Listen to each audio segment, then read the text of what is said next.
All right, guys, welcome to the podcast. The one, the only, the winner of Survivor 48, Kyle Fraser. Woo! Kyle, thank you for joining us. Yeah, pumped to be here, man. I love you guys' stuff, so glad to be here. Very glad you're joining us. All right, so where are you calling us from right now? Like, you're back home from Survivor 50? Yeah, so Survivor 50 filmed over the summer, from like late May to late July, essentially. And now I'm in Brooklyn. I'm here in Boerum Hill, just chilling. Living the dream. A little bit different than Fiji. Yeah, definitely a different vibe, vibe. different attitude from the peoples, but it's still nice. So who won the season? Season 50? Yeah. Only time will I tell. thought I was going to get you really quickly. I thought I was going to get you. All right. Well, so Survivor 50 is coming out this week. Very excited. As a former winner, who were you most excited to like meet of the new cast of the Survivor people? Like, who are you most excited to meet and who are you most intimidated by? Ah, man, that's a tough one. I think it's one and the same. It's got to be Suri. Yeah. And I think it's funny because she's kind of Suri scary, is one of those honestly. players. Yeah. She's like a mobster, and you watch her on TV and you're like, how does she do it every single time? And then, so that for her, she's the scariest, but I also want to meet her and meet the magic or see the magic. True. You want to kiss the ring a little bit. Just see, yeah, exactly. Maybe it rubs off on you.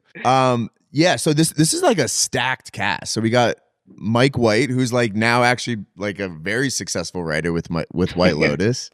Did you get to talk to him about White Lotus at all? Only time will tell on that. All right, cool. But it is funny because we have like a rule as you're kind of going through the pregame process. We have to actually meet in the hotel. You see all the players for the first time. You see everybody, the whole cast. And obviously I see everybody and you can't talk. So all the way from the hotel in LA to the airport that we're going to in LA, like you can't talk. And we're waiting in line and I have Mike White, Suri, everybody else around me. And a woman comes up to me.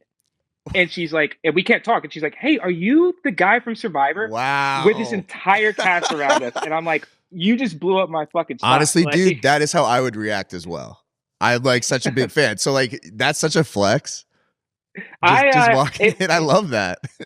It was a flex, but I was scared that everybody was going to hate that at the time. Because there's so many more bigger names than me. Yeah. Well, to be fair, you were like the most recent one. So, Yeah. But you're also the best. And it was 4 days after. So okay. My win aired on May 21st, and then we flew out May 25th, May 26th. Yeah, so walk me through this. So you finished filming season 48, you won, and you knew you won, right? Like they're not so you knew you won, and you came home for how long until you went back out? So season 48 wraps up in June of 2023, right? Yeah, maybe July. Anyway, season 48 wraps up. I get back.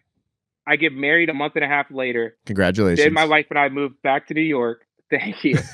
I have about 5 to 6 months before season 48 starts airing. Okay. And right around the first episode of season 48, I get the call that I'm going to possibly be on 50. Wow. So as season 48's airing, as I'm learning what it's like to be on TV for the first time, I'm essentially preparing for season 50 again. And then season 48 wraps up on May 21st. And then we fly out 4 or 5 days later. That's pretty crazy. Do you feel like that is a disadvantage? Like it feels like it might be to me. Like you don't really get a chance to like watch game tape. I mean, you do get to watch your season, but like you also don't really get to watch season 49. And there are some people from that season in season 50, right? Or do you feel like it's an advantage? I think that playing back to back in 2 seasons, your body's sort of used to it. I think especially competing. Yeah. For example, like when I got back to 48, I played lacrosse in college, but it had been 7 or 8 years since I actually even competed in something. Yeah. I work a desk job now. Right. So then we go out there and we have to play, and I just get hit in the face. I do horrible in the first challenge, and you have to learn to like go head to head against people.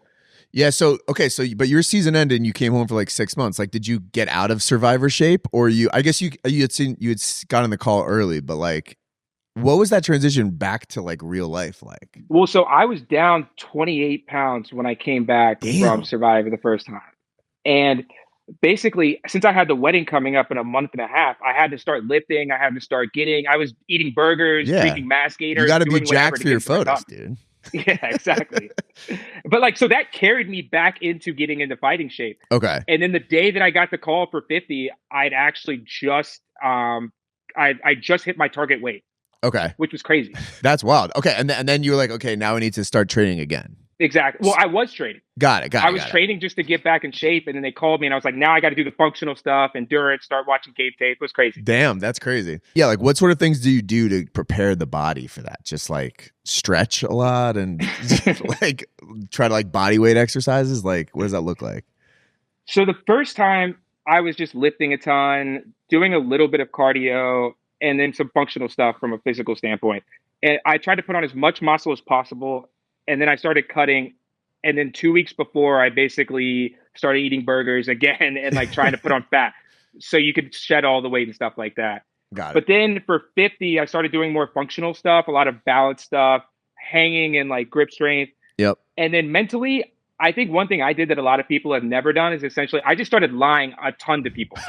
Like even my wife, I swear to God, I would lie to her, like little white lies, hide her glasses, stuff like that. And like you get used to it because you have to lie all the time. That's like such a sorry for lying to you. I'm just training for Survivor. That's like the greatest excuse to get at anything. Now, do you find it hard to not lie now? You're like, I gotta kind of kick the habit a little bit.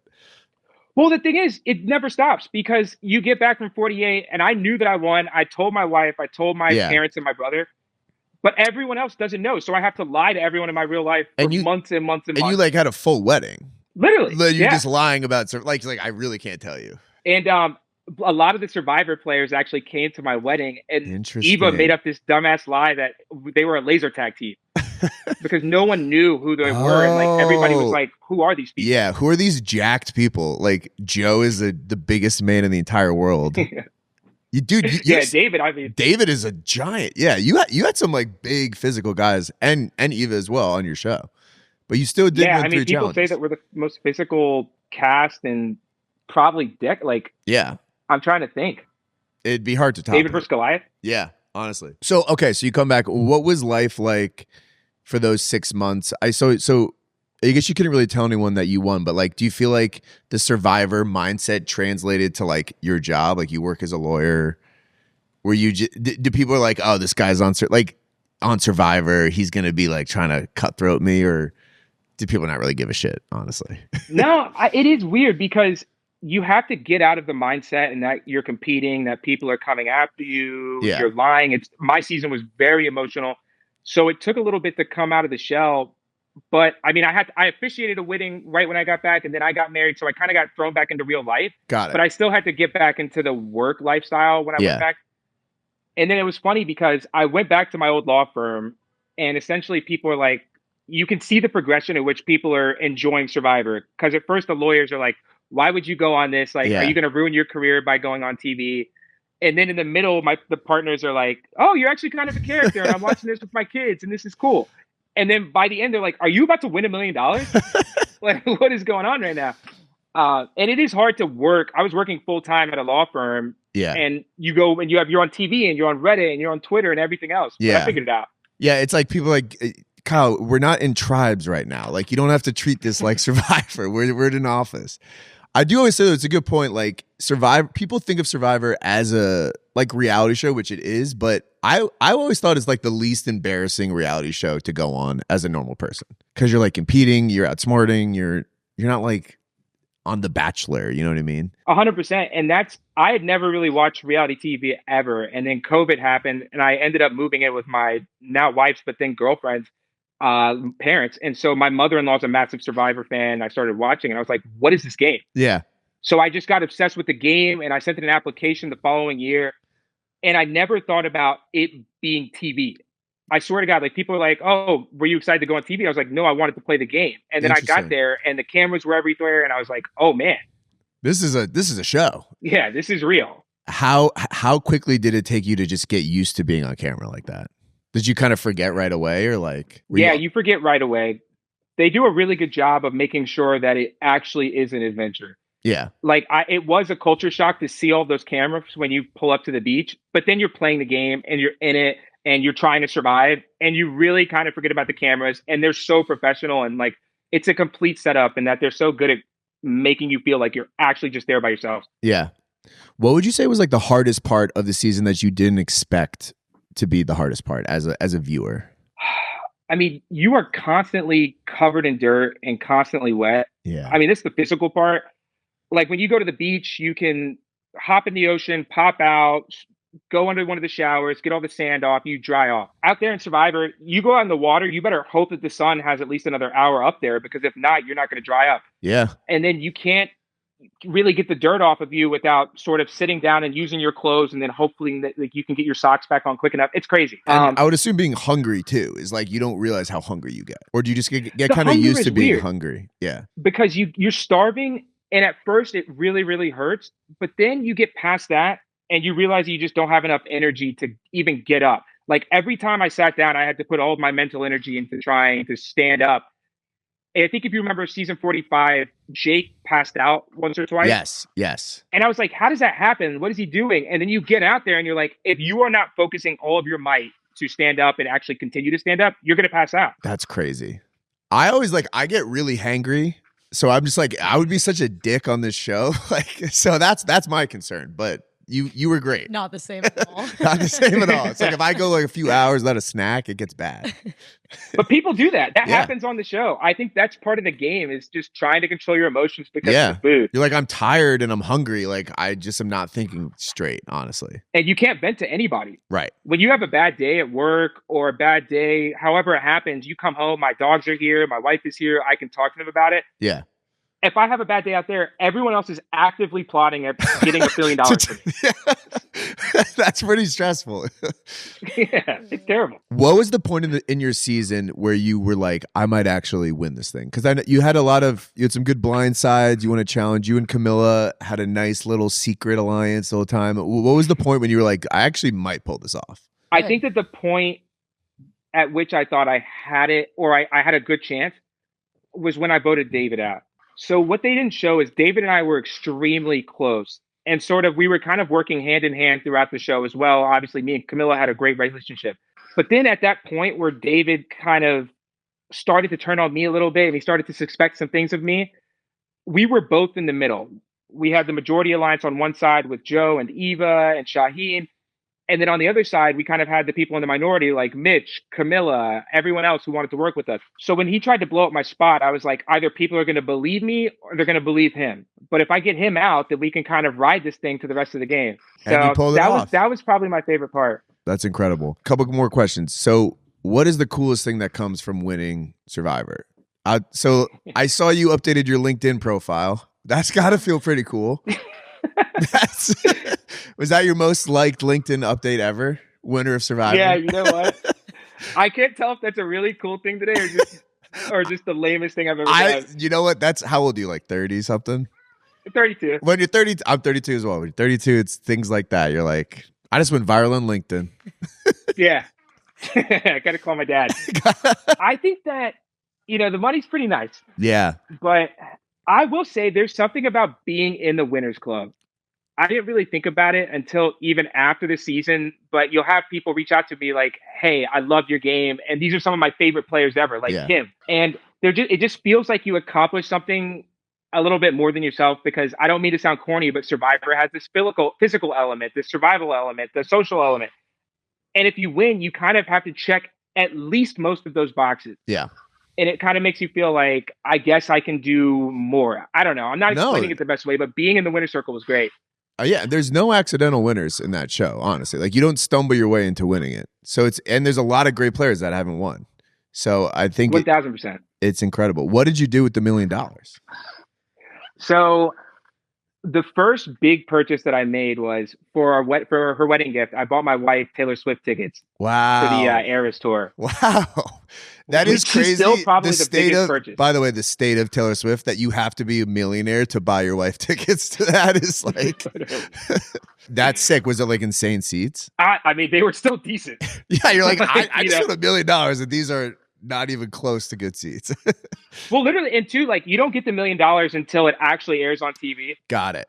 So I basically just maxed out my credit card to get mid-level Sears at the Eras Tour. Hey, you got the points, bro. You got the points. Yeah. Yeah, who cares? That's cool. Yeah, dude, they got to give you guys like a Masters jacket for winners or something cool like that. Like a Letterman or something. Yeah. Yeah. I think the closest thing is there's a Survivor Cafe in Boston where they like put your face up on the wall. That's cool. Yeah, That's but cool. It's also like you just completed a wing challenge or something. Yeah, true. Yeah, it's a little different. They like name a dish after Yeah. you. All right, so let's transition to Survivor 50 for a little bit. So one of the questions I actually had was, so this was the first season that fans can vote on different things.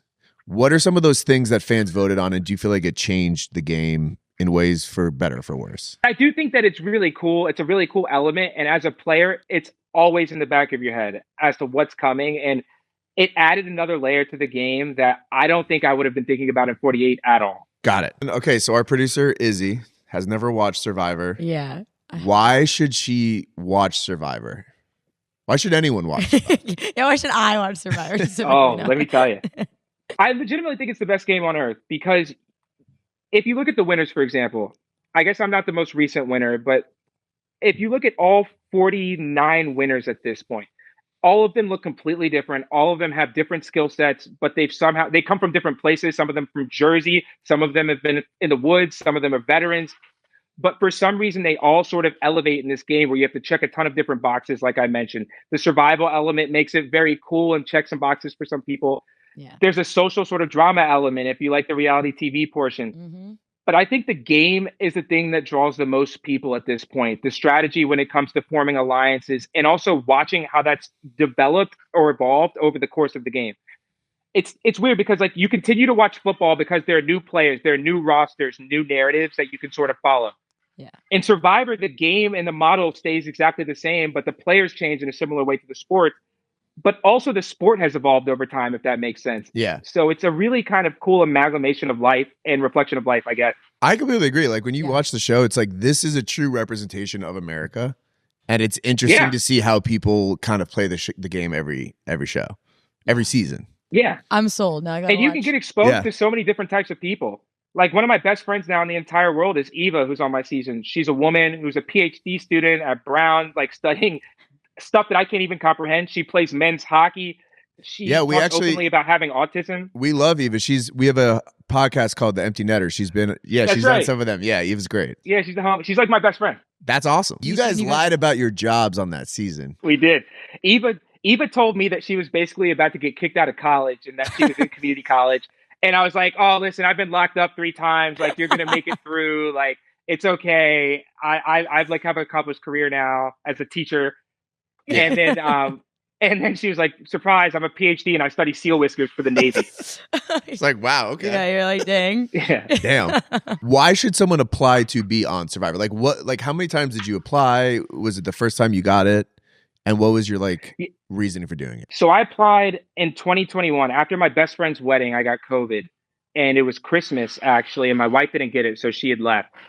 I sent in a tape and did not think anything of it. And then about a year and a half later, when I was in Columbus, I got a call from them. And then it rocketed me through the process.